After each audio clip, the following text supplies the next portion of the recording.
ఉంటాయి, కొన్నిసార్లు కొన్ని విచిత్రమైన దొంగల ముఠాలు వస్తాయి. అట్లాంటివన్నీ కూడా సమాచారం సేకరించి ఇస్తూ ఉంటారు, ఏం చేయాలో చెప్తారు. దాన్ని బట్టి గవర్నమెంట్ ఏంటంటే వివిధ శాఖల అధికారులకు అప్రమత్తం చెప్పి కల్తీ విత్తనాలు ఉంటుంది దాని మీద కూడా ఇస్తారు. వాళ్ళు ట్యాపింగ్ చేస్తాడా టూపింగ్ చేస్తాడా మాకేం తెలుస్తుందా, నాకు అర్థం కాదు. No minister is concerned with that, no chief అసలు కన్సర్న్ ఉండదు. We're only concerned with the reports given by the intelligence. The way they brought the report, we don't know. That is purely internal matter of the police department. And ఇంకోటి అండి అదేదో మీరు పెద్ద భ్రమలో ఉన్నారు. పోలీసులు ఎప్పుడు ఫోన్ ట్యాపింగ్ చేసినా బాజాబ్తాగా టెలిగ్రాఫ్ యాక్ట్ ప్రకారం 1869 టెలిగ్రాఫ్ యాక్ట్ ప్రకారం బాజాబ్తా రాష్ట్ర హోమ్ సెక్రటరీ పర్మిషన్ తీసుకొని చేస్తారు. అది పర్మిషన్ లేకుండా చెయ్యరు. ఈ ఇంగితం ఉన్న ప్రతి ఒక్కరికి తెలుసు. తర్వాత తీసుకున్న దాన్ని డిమాలిజ్ చేయొచ్చని కూడా ఉంది ఆ చట్టంలో. ఒక నిర్ణీత వ్యవధి తర్వాత వాళ్ళు సేకరించిన సమాచారాన్ని డిమాలిజ్ చేయొచ్చని కూడా అదే యాక్ట్లో ఉంది.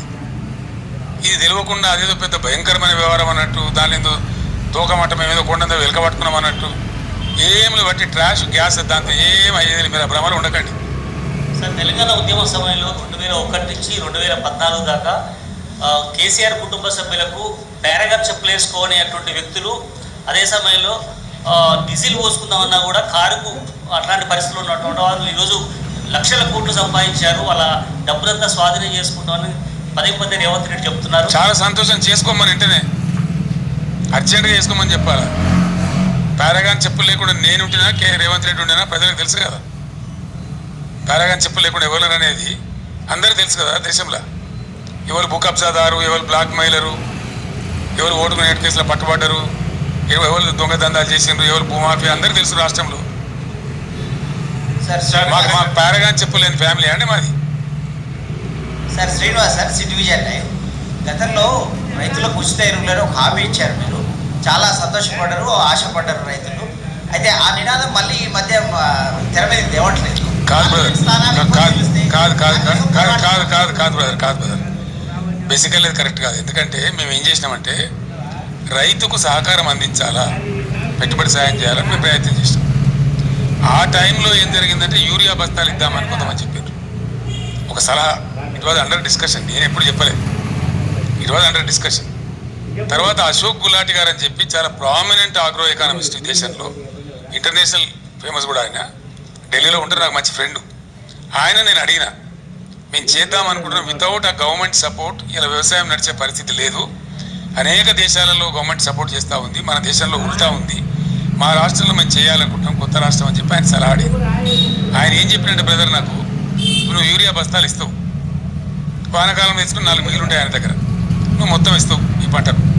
ఆయన ఏం చేయాలి, ఈ 4 బస్తాలు అమ్ముకుంటాడు మార్కెట్లో, మళ్ళీ దానికి అపఖ్యాతి వస్తుంది.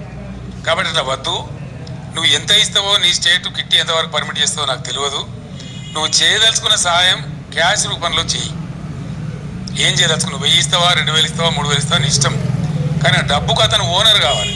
ఎందుకంటే ఒక ఆయనకు విత్తనాలు పట్టి ఉండొచ్చు, ఒక ఆయనకు ట్రాక్టర్తో దున్నించుకునే అక్కడికి పట్టి ఉండొచ్చు, ఒక ఆయనకు పురుగుల మందులు కొనుక్కునే ఎక్కడ ఉండొచ్చు. రకరకాల అవసరాలు ఉంటాయి రైతులకు, వేరియేషన్ ఉంటుంది.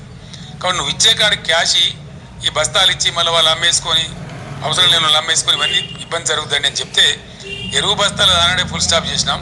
తర్వాత రైతు బంధు పేరు మీద ఈ స్కీమ్ ప్రారంభించినాం. కానీ దీన్ని కొంతమంది చిల్లరగాళ్ళు సోషల్ మీడియాలో పెట్టి బస్తాలు ఇస్తానో ఏమైంది, బస్తాలు ఇస్తానో ఏమైందని, మేము ఇది రైతు బంధు బస్తాలు 2 ఇస్తామని చెప్పినామా? బస్తాలకు బదులుగా ఇస్తున్నదే రైతు బంధు.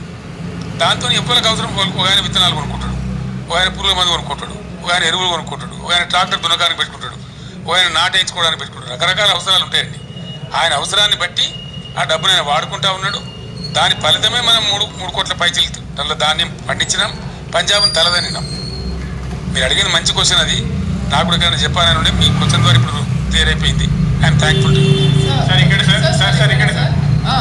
మీరు ఇండస్ట్రీస్ తమిళనాడుకి వెళ్ళిపోతున్నాయి అని చెప్తున్నారు. అయితే ముఖ్యమంత్రి చెప్తారు 13 ఇండస్ట్రీస్ గుజరాత్కి తీసుకెళ్ళడానికి మోదీ ట్రై చేస్తున్నారు, ఇన్క్లూడింగ్ టెస్లా. దాని మీద మీరు ఎలా రియాక్ట్ అవుతారు సార్? ఇటువంటి చాతగాని ముఖ్యమంత్రుడు గుజరాత్ పోతాయి, తమిళనాడు పోతాయి, కేరళ పోతాయి, ఆంధ్ర పోతాయి, ఇంకేంటి? ఎక్కడికి పోమ్మా? మీరే చెప్తున్నారు, మీ క్వశ్చన్లే ఆన్సర్ ఉన్నది. ఈయన ఏం చేస్తున్నాడు మరి? టెస్లా బిస్లా అంతా మోడీ అనుకుని పోతా ఉంటే ఈయన ఏం చేస్తున్నాడు? మోడీ అడ్డం పడ్డా మేము తెచ్చినామమ్మా కొన్నిటిని, లైక్ ఫేస్బుక్. ఆయన ఇంటర్నేషనల్ లాబీస్లను పెట్టి చాలా ప్రయత్నం చేసిండు అహ్మదాబాద్ తీసుకుపోదామని. మేము అంతకన్నా పై ఎత్తుగడ వేసి దాన్ని ఇక్కడ తెచ్చినాం. మోడీ తట్టుకొని మేము ఒక 4-5 పరిశ్రమలు పెద్ద పెద్ద తెచ్చినాం ఇక్కడికి. సార్ ఇక్కడ సార్ మీరు మొన్న మెదక్లో మాట్లాడుతూ టైం కాగలేదు సుమా, మళ్ళీ ఈసీ నిషేధం మళ్ళీ అదొక కథ. చెప్పండి సార్ ఇక్కడ సార్ మీరు మొన్న మెదక్ మాట్లాడుతూ అసెంబ్లీలో చెల్లెని రూపాయి పార్లమెంట్లో ఎట్లా జరుగుతుంది అన్నారు. సో మన పార్టీ నుంచి కూడా కొప్పులు ఇష్యూ